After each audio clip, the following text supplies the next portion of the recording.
qu'aujourd'hui, on n'a pas besoin du LLM le plus perfectionnalisé du marché pour s'attaquer à une tâche simple. Il faut pouvoir s'adapter et ça, c'est un sujet clé qui a été abordé par pas mal d'acteurs, qui est clairement un sujet clé à adresser. Bienvenue, je suis Laurent-Nicolas Guénoc du cabinet Convertéo et vous allez écouter Changement d'époque en cours, le podcast de l'IA. En direct du Lalit Hotel à New Delhi pour l'AI Impact Summit. C'est la fin, c'est un épisode spécial. On a passé une semaine au cœur de l'écosystème de l'IA. J'ai une table ronde magnifique pour revenir sur cette semaine et conclure. Je suis avec Marcelo Goss de L'Oréal, Jean-Loup Guyot, avocat, Louis Dauchy, partenaire chez Convertéo et Alexis Trichet, Orange. Merci à tous d'être là. Écoutez, le deal est simple. Pour terminer cette semaine, il s'est passé beaucoup de choses. On a rencontré beaucoup de monde. On a entendu beaucoup de conférences. Moi, j'ai envie de savoir qu'est-ce que vous êtes venu chercher ici et avec quoi vous repartez. Je ne sais pas qui veut se lancer, peut-être Alexis. Écoute, ce que j'étais venu chercher, c'était de prendre un peu, tout simplement la température, sur ce qui se passe dans l'écosystème. Voilà, c'était vraiment avec cette idée assez simple que je suis venu. Et comme c'est un sommet mondial de l'IA, en fait, c'est transversal. C'est-à-dire que tu vas du gouvernement jusqu'au business en passant par les ONG. Donc, tu as une vue absolument complète sur l'écosystème. C'est pas juste un salon dans lequel tu vas avoir des vendeurs qui proposent des solutions qui te permettent de faire une idée sur l'état de l'art. Et ça, je trouve que c'est assez... c'est ce que je venais chercher. Donc, je suis vraiment pas déçu de ce que j'y ai trouvé. Et puis, après, c'est toujours... c'est l'Inde. Donc, l'Inde, c'est un continent en soi.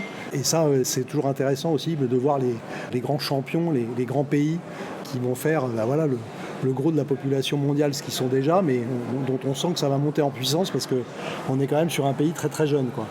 Donc, ce que je retire en gros 3 choses. La première, c'est ça confirme qu'effectivement l'axe du monde, il a quand même changé.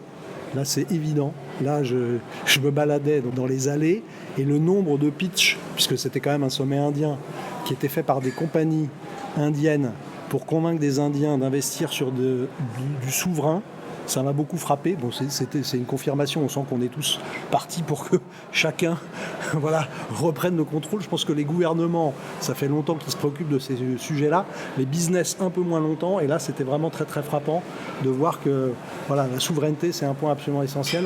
La deuxième chose qui m'a frappé, c'est que c'était aussi un salon dans lequel la recherche avait une place bien supérieure à ce que je m'attendais à trouver. Il y avait tous les grands chercheurs en intelligence artificielle qui étaient là, qui ont pris la parole. Il y avait Yann Lequin, qu'on a eu le plaisir d'écouter. Il y avait Yoshua Bengio, il y avait Denis Hassabis. J'ai envie de dire à tout le monde que suivre la recherche, ça me paraît absolument fondamental. Dans tous ces domaines-là, en fait, il y a beaucoup de recherche, que ce soit effectivement dans le domaine à part entière, mais aussi dans les conséquences. Toutes les questions qu'on se pose comme est-ce que ça va avoir un impact sur l'économie, ça, il y a de la recherche à profusion, il y a des prix Nobel qui ont déjà pas mal balisé le sujet. Et donc, moi, il y a beaucoup de choses que j'ai entendues. Et sur ce domaine spécifiquement, je me suis dit, je suis très content de voir que Yann Lequin est en train de prendre un chemin de traverse. Je le savais déjà, mais ça fait plaisir à chaque fois qu'on entend parler, parce que dans un moment où il y a l'ensemble quasiment du secteur est là à faire le pari des LLM, de leur optimisation, de leur fine-tuning, le fait qu'il y ait quelques voix parallèles, dont une voix française qui ensuite démarre son activité en France, effectivement, en tant que Français, ça fait quand même sacrément plaisir. C'est sûr que si on suit un peu l'IA, on a l'impression qu'Yann Lequin, il répète un peu toujours la même chose, mais or, il y a quelque chose qu'on ne peut pas lui enlever, c'est qu'il ne dit pas la même chose que ses congénères chercheurs et du monde de l'IA. Tu sais, on l'a entendu dire, de toute façon, moi je suis là pour chercher à promouvoir des idées qui finissent par devenir la norme au bout de 10 ans. Peut-être qu'il est en train de faire la même chose sous nos yeux avec Ami Labs, et puis c'est vrai on l'a entendu souvent, mais c'est assez convaincant ce qu'il dit. Il a certes beau jeu de dire ça, mais en tout cas, son track record parle pour lui. Marcelo, tu es venu avec beaucoup d'actualités pour L'Oréal ici. Qu'est-ce que tu es venu chercher dans ce sommet? Même question pour Alexis. Et avec quoi tu repars? Ma réponse est assez similaire à celle d'Alexis. Je suis venu pour sentir le pouls. J'ai trouvé que c'était déjà une initiative de l'Inde très grande, avec beaucoup d'ambition, avec les chefs d'État. Donc j'avais cette curiosité et je suis aussi frappé par toutes ces couches qui vont de très haut gouvernement jusqu'à la petite start-up, en passant par les ONG, les compagnies d'énergie maintenant. Toutes les parties prenantes presque aujourd'hui sont dans cette course de l'IA et sont importantes pour que ça marche, et on voit bien les enjeux nationaux. Pour L'Oréal et spécifiquement, l'Inde a toujours été important autant que marché, mais aussi autant que source de technicité, d'expertise. On a toujours eu des partenaires en Inde, mais plus récemment, c'est l'actualité. On a ouvert, on appelle ça un Tech Hub à Hyderabad, et on a l'ambition de recruter beaucoup de gens et de faire basculer un peu l'axe aussi d'expertise en profitant de toute cette capacité d'ingénieurs, de formation d'ingénieurs en Inde pour faire augmenter notre capacité de création de solutions IA, pas que d'IA, mais de la data et aussi de solutions consumer facing. Plus classique. Aujourd'hui, l'IA, elle sera dans toutes les solutions. C'est difficile de dire qu'il y a des solutions IA et des solutions non IA. Ça devient complètement perméable. Et donc cette initiative de L'Oréal, c'est pour, encore une fois, tenir et garder son leadership dans ces domaines. Il y a un élément qui est intéressant, je trouve, dans la démarche de L'Oréal autour de ce hub qui s'ouvre, c'est que ça rompt un peu l'image archétypale en France de la tech indienne, qui est un lieu où on a des grands centres de services, où il y a du volume. Vous venez chercher autre chose, vous venez chercher de l'expertise, un haut niveau de formation. Il y a aussi un shift de perception que moi, par ailleurs, j'ai senti aussi dans la délégation française. L'Inde, c'est plus seulement l'endroit où on délocalise les ingénieurs. C'est autre chose, c'est un lieu d'expertise, notamment sur l'IA. Oui, absolument. J'ai beaucoup appris ces derniers 3-4 ans. Ce projet dont j'ai parlé a été bien réfléchi, a été bien mûri. Donc avec d'autres personnes de L'Oréal, nous sommes venus et on a rencontré des associations, des autres sociétés européennes qui se sont installées, et c'est unanime. Je pense qu'au début, la délocalisation en Inde avait un but, c'était économique, c'était une question d'efficacité des coûts. Aujourd'hui, ce n'est plus du tout le cas. Ça reste compétitif, mais ce n'est pas la première chose qu'on cherche, c'est plutôt l'expertise, parce qu'il y a une capacité en réservoir de connaissances et d'ingénierie. Les géants de la tech sont là. Beaucoup de technologies qu'aujourd'hui on voit qui sortent dans le marché, ça sort d'ici. Et les ingénieurs, ça bouge dans le marché. Donc on a l'espoir de capturer notre part de cette connaissance et être au bon moment, au bon endroit pour collecter la valeur. Donc ce n'est pas une démarche de réduction des coûts, c'est une démarche d'augmentation de capability et technicité.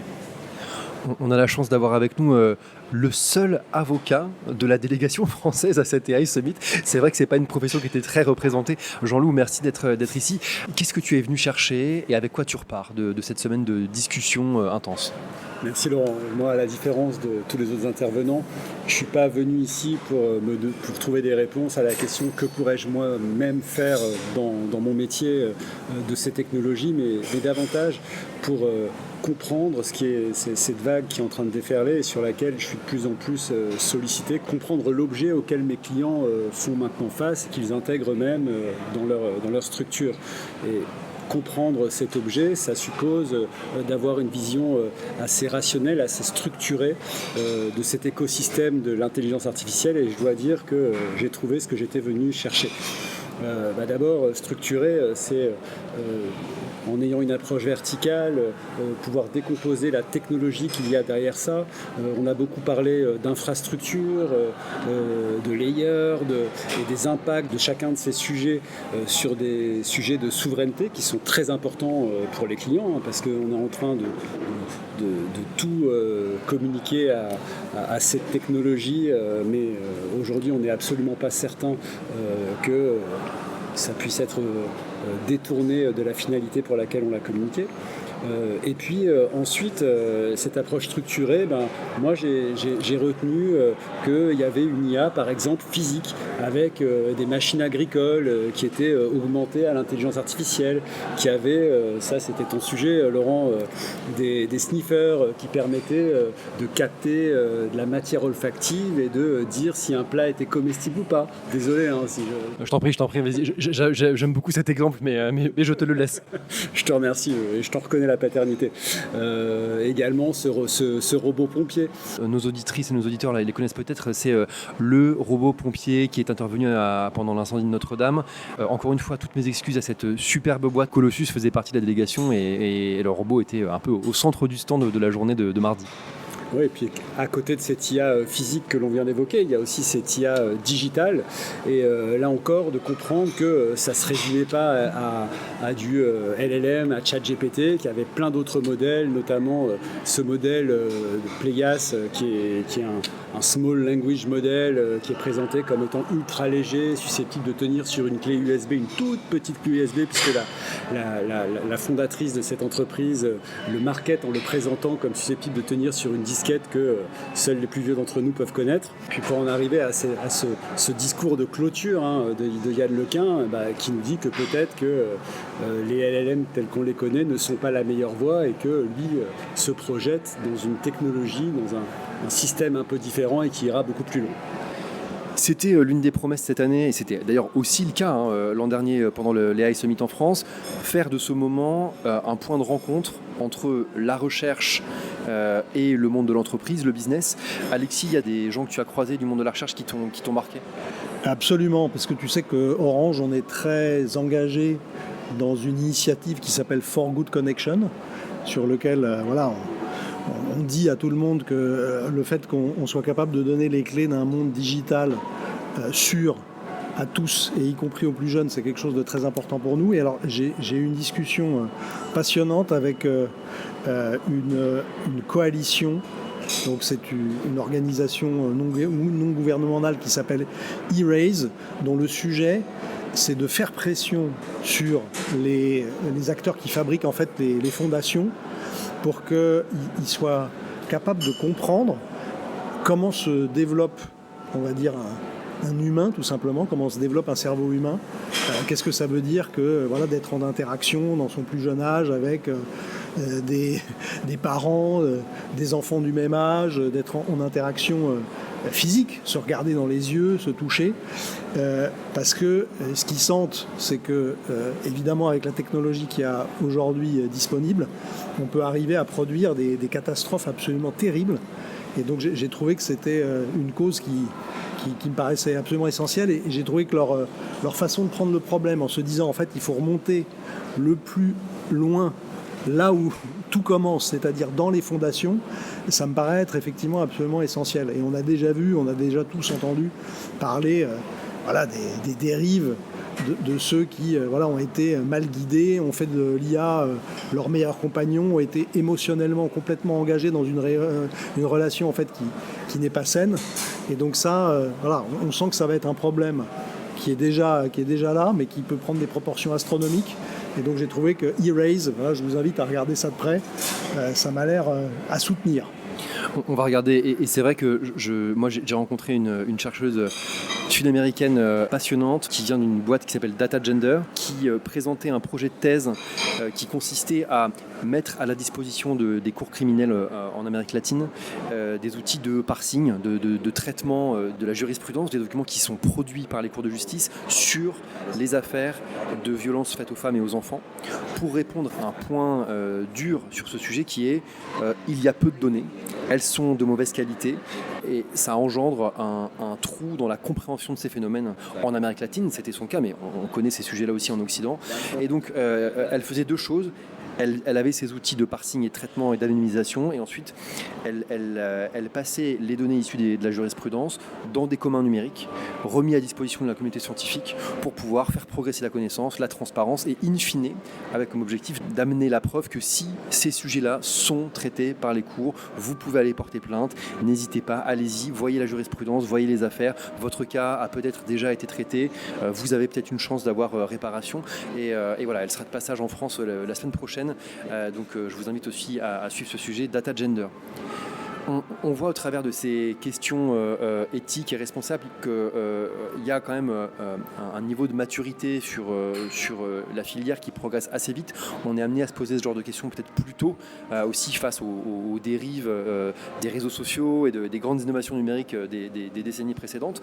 Il y a également des questions qui se posent autour de la bonne technologie pour le bon usage. A-t-on besoin des plus grands modèles, des modèles les plus gourmands en énergie, des modèles les plus complexes à élaborer pour toutes les finalités? Et en réponse à ça, évidemment, les Small Language Models, on en parlait un peu plus tôt, les SLM, c'est aussi une tendance, oui, c'est quelque chose qui t'a marqué pendant la semaine.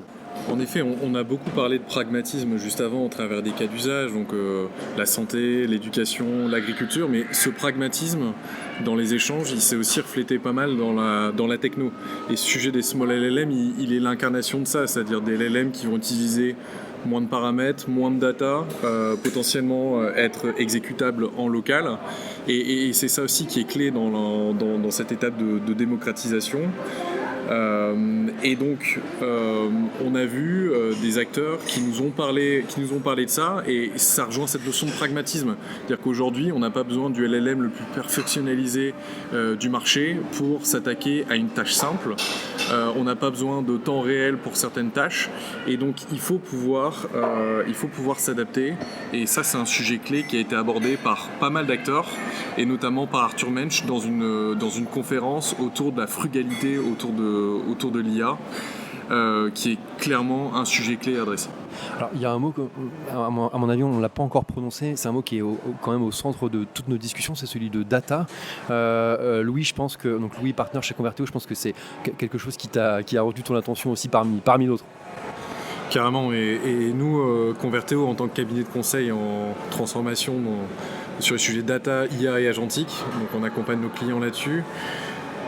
Ce qu'on est venu chercher en venant, c'est comprendre quels sont finalement les cas d'usage prioritaires que déploient les acteurs, mais aussi le niveau d'adoption. Et on a été assez frappé par ça. Et enfin, en tant qu'acteur très présent en Europe et aussi sur le marché américain, ce qu'on vient chercher, c'est comprendre finalement quel est le positionnement d'un marché comme l'Inde sur ces sujets. Donc beaucoup de choses positives. Moi, ce que je retiens de cette semaine, finalement, c'est une espèce de vague d'expressions hyper positives et très pragmatiques de l'AI. Il y a un an, on était tous à débattre de quel était le LLM le plus performant du marché, entre OpenAI, entre Google, entre Anthropic. Et là, on est plus dans un débat de comment est-ce qu'on fait pour scaler des cas d'usage de manière très pragmatique. Et en fait, ça s'est pas mal senti au travers des cas d'usage qu'on a pu finalement rencontrer ou échanger au cours du salon. Agriculture, un gros sujet. Éducation, un autre gros sujet. Et enfin, santé. Et en fait, ce qui m'a frappé, c'est que quand on discutait de santé, on n'était pas en train de discuter du LLM qui allait nous permettre de détecter la maladie la plus rare et des choses hyper perfectionnées, mais qu'on était en train de parler de comment on améliore au quotidien ce que font le personnel de santé en leur enlevant peut-être 20-30% des tâches qui sont administratives pour se concentrer vraiment sur le cas des patients. Quand on parlait agriculture, on n'était pas en train d'identifier des sujets très perfectionnés non plus autour de l'agriculture, mais vraiment de sujets d'optimisation d'irrigation, de sujets de prédiction climatique qui sont finalement en fait des sujets que tous les agriculteurs dans le monde ont. Donc moi, c'est vraiment ça qui m'a frappé, c'est cette espèce de démocratisation, de pragmatisme autour de l'AI qui dénote clairement avec ce qu'on voit quand on discute avec les acteurs plutôt sur la plaque américaine, voire européenne, qui est un combat permanent sur aller chercher toujours plus au niveau du perfectionnement de LLM. Voilà. Il y a un élément central de cette semaine, on en a déjà un petit peu parlé, c'est la géopolitique. La géopolitique était partout dans cette semaine. Il y avait au moins un stand des nations sur deux qui avait le mot souveraineté affiché en plus ou moins gros. Il y avait des présents. Évidemment, la France avait le plus grand pavillon étranger après après les locaux de l'Inde. Il y avait le pavillon britannique près de là où on était situé qui était très important aussi. L'Europe était bien représentée. Alors pas l'Union européenne. Parlons un peu des absents. La Commission européenne n'était pas là. On nous a fait la remarque un peu plus tôt dans la journée. La Chine, évidemment, finalement était absente, et pour cause, le grand voisin de l'Inde. Il y avait un stand de la Russie qui avait peu de trafic, mais qui était quand même là, un petit peu dans le coin, mais les Russes étaient là, avec pas mal d'entreprises russes affichées. Et puis la Suisse avec son grand stand rouge, sa grande croix blanche, et puis un robot qui attirait beaucoup les regards. Et donc l'année prochaine, apparemment, c'est les Suisses qui ont décroché la timbale. Élise Tassin, Positive AI, on va en Suisse l'année prochaine. Écoute, Laurent, oui, j'espère qu'on ira en Suisse. C'est une belle destination pour parler d'IA. En tout cas, Positive AI fera tout pour être là l'année prochaine avec ses membres et encore plus de membres certainement. Merci à toutes et tous. On a été ravis de passer cette semaine ensemble. Et puis on se retrouve en Suisse.